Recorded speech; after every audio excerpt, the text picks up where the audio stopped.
City India news, महाराष्ट्रातील लोकप्रिय news channel.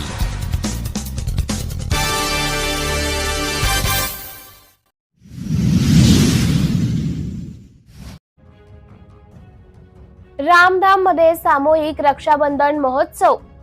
विश्वविख्यात तीर्थक्षेत्र रामधाम मनसर येथे दिनांक 19 ऑगस्ट रोजी ओम शांती प्रजापिता ब्रह्मा कुमारीज ईश्वरीय विश्वविद्यालय रामटेक नगरधन पारशिवनी यांच्या वतीने सामूहिक रक्षाबंधन महोत्सवाचे आयोजन करण्यात आले। महोत्सवाची सुरुवात ज्योत प्रज्वलन करून करण्यात आली। मंचावर उपस्थितांचे शॉल व पुष्पगुच्छ देऊन स्वागत करण्यात आले।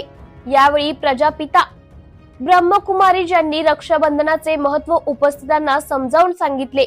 तर राखी बांधते वेळी भावांकडून कोणतीही अपेक्षा न ठेवता त्यांनी एकतर वाईट व्यसन सोडून देण्याचे वचन द्यावे, हीच रक्षाबंधनची भेट आम्हाला मिळेल अशी आशा व्यक्त केली आहे।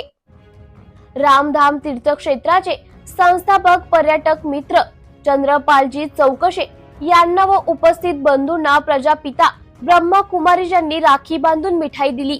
यावेळी मोठ्या संख्येने भावांची व बहिणींची उपस्थिती होती। सिटी इंडिया न्यूज करिता तालुका प्रतिनिधी हर्षपाल मेश्राम रामटेक।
सदा इनकी अवस्था